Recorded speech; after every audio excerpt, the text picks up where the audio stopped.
Welcome back.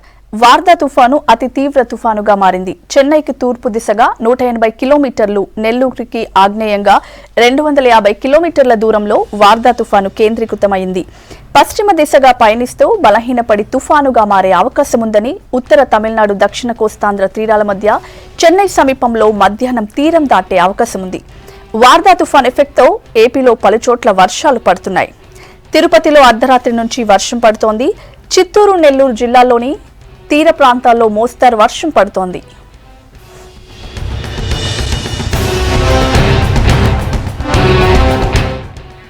తుఫాను తీవ్రతపై మరిన్ని updates live లో అందించేందుకు భరత్ అందుబాటులో ఉన్నారు. భరత్, తుఫాను ప్రభావం ఎలా ఉండే అవకాశం ఉంది? తీరంలో ఏ ప్రాంతాలపై వార్దా ప్రభావం కనిపించనుంది? స్వాతి, వార్దా తుఫాను ప్రభావం ఉత్తర తమిళనాడు, అదేవిధంగా దక్షిణ కోస్తాంధ్ర మీద ఉండే అవకాశం ఉంది. ఇప్పుడు ఒకసారి మనం radar picture, satellite radar picture చూస్తే కనుక ఇది తుఫాను గమనం మనం చూడొచ్చు. ఇది తుఫాను సంబంధించి ఐ అంటారు, అంటే ఈ తుఫాను ప్రస్తుత కేంద్రం ఇక్కడ ఉంది. ఇక్కడ మనం చూడొచ్చు ఎండిఎస్ ఉంది. ఎండిఎస్ అంటే మద్రాస్. సో ఇది ఇక్కడ మనం చూడొచ్చు ఎల్లో కలర్లో మనకు కనిపిస్తుంది. ఎల్లో కలర్లో ఈ ఐ చూసుకుంటే కనుక మద్రాస్కు సమీపంలో ఉంది. సో అందుకనే వాతావరణ శాఖ చెప్తుంది ఏంటంటే చెన్నైకి సమీపంలో ఈ తీరం దాటే అవకాశం ఉంది. ఎండిఎస్ అని ఇక్కడ కనబడుతుంది మనకు మద్రాస్. తర్వాత పైన షార్ అంటే శ్రీహరికోట. మద్రాసు శ్రీహరికోట మధ్య ఈ మధ్యాహ్నం తర్వాత ఎప్పుడైనా తీరం దాటే అవకాశం ఉంది. వాతావరణ శాఖ రిలీజ్ చేసిన లేటెస్ట్ బులెటిన్ ప్రకారం కనుక మనం ఒకసారి చూస్తే దీనిలో కూడా చూడొచ్చు మనం. ఇక్కడ ప్రస్తుతం వార్దా తుఫాను కేంద్రీకృతమైంది. ఇది ఇప్పుడు అతి తీవ్ర తుఫానుగా ఉంది, అంటే వెరీ సివియర్ సైక్లోనిక్ స్టార్మ్గా ఉంది. వెరీ సివియర్ సైక్లోనిక్ స్టార్మ్గా ఉంటే కనుక ఇలాగే ఉండి తీరం దాటితే 120 నుంచి 140 కిలోమీటర్ల వేగంతో గాలులు వీచేందుకు అవకాశం ఉంది. ప్రస్తుతం ఇది చెన్నై తర్వాత నెల్లూరు మధ్యలో ఇది ఉన్నట్టు మనకు గమనించవచ్చు. వాతావరణ శాఖ ఎక్సెప్ట్ చేసేది ఏంటంటే ఇది ఈ విధంగా వచ్చి ఈ వెస్ట్ సైడ్ అంటే పశ్చిమ దిశగా ప్రయాణించి ఇక్కడ తీరం దాటే అవకాశం ఉంది. అంటే చెన్నైకి కొంత పైన, నెల్లూరుకు కొంత కింద. ఎగ్జాక్ట్లీ చూసుకుంటే ఇది శ్రీహరికోట ప్రాంతంలో తీరం దాటొచ్చని అంచనా వేస్తున్నారు. కాకపోతే కొంత వెస్ట్ సైడ్ వచ్చి కొంత కిందికి వస్తే చెన్నైకి మరింత సమీపంలో రావచ్చు, కొంత పైకి వస్తే ఇటువైపు వెళ్ళొచ్చు. సో మొత్తానికి చెన్నైకి సమీపంలో, అత్యంత సమీపంలో ఇది తీరం దాటే అవకాశం ఉంది. ఇది ఎంత దగ్గరగా ఉందో మనం చూస్తున్నాం చెన్నై, అదేవిధంగా నెల్లూరుకు. సో ఒకసారి కనుక మనం లైవ్ శాటిలైట్ పిక్చర్ చూస్తే కనుక ఇక్కడ ప్రస్తుతం ఉంది. ఈ ప్రాంతం అంతటా కూడా ప్రస్తుతం వర్షాలు పడుతున్నాయి. ఆల్రెడీ ఇదంతా కూడా కోస్టల్ లేనుకున్న ప్రాంతం, అంటే నెల్లూరు నుంచి చెన్నై, ఆ తర్వాత పాండిచ్చేరి, ఈ కింది ప్రాంతం అంతా కూడా ఆల్రెడీ ఇది వర్షం పడుతున్న దానికి సంబంధించిన మ్యాప్. ఆల్రెడీ ఇక్కడ వర్షాలు కురుస్తున్నాయి. ఎల్లో కలర్లో ఉంటే అక్కడ భారీ వర్షం కురుస్తున్నట్టు, అంటే ప్రస్తుతం ఇక్కడ సముద్రం లోపల భారీ వర్షం కురుస్తుంది. ఇది దగ్గరగా వచ్చిన కొద్దీ అత్యంత భారీ వర్షాలు ఇక్కడ కురిసే అవకాశం ఉంది. సో ప్రస్తుతం వాతావరణ శాఖ లేటెస్ట్ బులెటిన్ ప్రకారం అయితే కనుక 120 కిలోమీటర్లు చెన్నైకి తూర్పు ఈశాన్య దిశలో, అదేవిధంగా నెల్లూరుకు 190 కిలోమీటర్లు తూర్పు ఆగ్నేయ దిశలో ఇది ఉంది. ఇక్కడ చూసుకుంటే ఇక్కడ నెల్లూరు ఉంటుంది. ఇదంతా కూడా క్లౌడ్స్ ఇప్పుడు కమ్మేశాయి. తర్వాత చెన్నై ఈ ప్రాంతంలో ఉంటుంది, ఇక్కడ 120 కిలోమీటర్ల దూరంలో.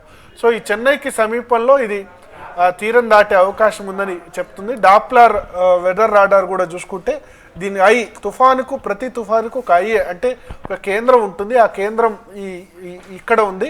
సో అది ఈ విధంగా వెస్ట్ సైడ్ వచ్చి ఈ మద్రాసు పైన తీరం దాటే అవకాశం ఉంది. దీని ఎఫెక్ట్తో ఇటు కింద, మద్రాస్ కింద అంటే చెన్నై కింద, పైన ఈ ప్రాంతాల్లో దీని ఎఫెక్ట్ చాలా తీవ్రంగా ఉంటుంది. చెన్నై పైన చూసుకుంటే మనం ఇక్కడ షార్ ఉంది, శ్రీహరికోట అంతరిక్ష కేంద్రం ఉంది, ఆ తర్వాత నెల్లూరు ఉంది, ఇటువైపు ప్రకాశం జిల్లా ఉంది. చెన్నైకి కింది వైపు చూసుకుంటే కనుక తిరువళ్ళూరు జిల్లా ఉంటుంది, అదేవిధంగా పాండిచ్చేరి ఉంటుంది. సో ఈ తుఫాను ప్రభావం ఇక్కడి నుంచి ఇక్కడి వరకు దాదాపు 300 కిలోమీటర్ల కోస్టల్ లేన్ మొత్తం మీద ఈ తుఫాను ప్రభావం ఉండే అవకాశం ఉంది.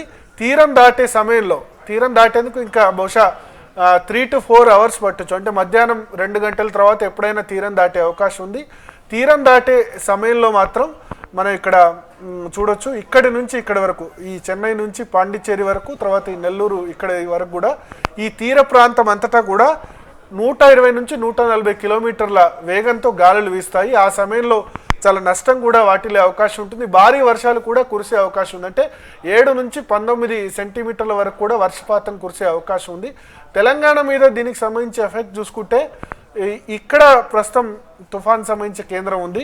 తెలంగాణ చూసుకుంటే హైదరాబాద్ ఇక్కడ ఉంది. సో ఇంత దూరం వరకు ఎఫెక్ట్ ఉండకపోవచ్చు. ఇదే తుఫాను కనుక ఇక్కడ వచ్చి ఉంటుంటే, అంటే నెల్లూరు ప్రకాశం పైన గుంటూరు సమీపంలో వచ్చి ఉంటుంటే కనుక ఇది తెలంగాణకు సమీపమేది. హైదరాబాద్ కానీ ఇక్కడ మనకు హైదరాబాద్ కనబడుతుంది, తర్వాత కింద మహబూబ్ నగర్, నల్గొండ, ఖమ్మం ఈ డిస్ట్రిక్ట్స్ అన్నీ కూడా వస్తాయి. సో తుఫాను కనుక ఇక్కడ ఉండుంటే తెలంగాణ మీద ఇంకెక్కువ ప్రభావం ఉండేది. సో ప్రస్తుతం ఇప్పుడు చాలా దూరంగా, అంటే చెన్నైకి సమీపంలో ఈ తీరం దాటుతుంది కాబట్టి ఇవాళ ఎటువంటి ప్రభావం ఉండదు. అయితే ఈ తుఫాను తీరం దాటిన తర్వాత క్రమక్రమంగా వెస్ట్ సైడ్ వచ్చే కొలది కొంత ప్రభావం, అంటే రేపు కానీ లేకపోతే ఎల్లుండి నుంచి కానీ కొంత ఈ మహబూబ్ నగర్, పాత మహబూబ్ నగర్ జిల్లా కానీ పాత నల్గొండ జిల్లా కానీ, అంటే మహబూబ్ నగర్, గద్వాల, వనపర్తి, తర్వాత నల్గొండ, సూర్యాపేట ఇటువంటి ప్రాంతాల్లో దక్షిణ తెలంగాణలో కొంత లైట్ టు మోడరేట్, అంటే లైట్ టు మోడరేట్ తేలిక నుంచి ఒక మోస్తరు వర్షాలు కూడా ఇక్కడ కురిసే అవకాశం ఉంది. సో ప్రస్తుతానికైతే ఈ తుఫాను ప్రభావంతో 120 నుంచి 140 కిలోమీటర్ల వేగంతో గాలి వీసే అవకాశం ఉంది. అయితే తీరం దాటే సమయంలో కొంత ఇది బలహీనపడి ఇప్పుడు వెరీ సివియర్ సైక్లోనిక్ స్టార్మ్ ఉంది.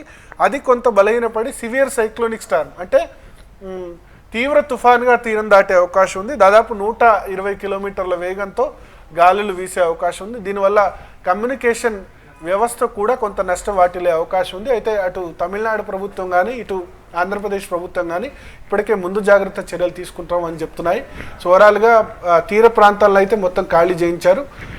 సో ఇప్పుడు సివియర్ సైక్లోనిక్ స్టార్మ్గా, అంటే తీవ్ర తుఫాన్గా ఇది వార్దా తుఫాను తీరం దాటే అవకాశాలు కనిపిస్తున్నాయి. Swathi. Right, thank you Bharat.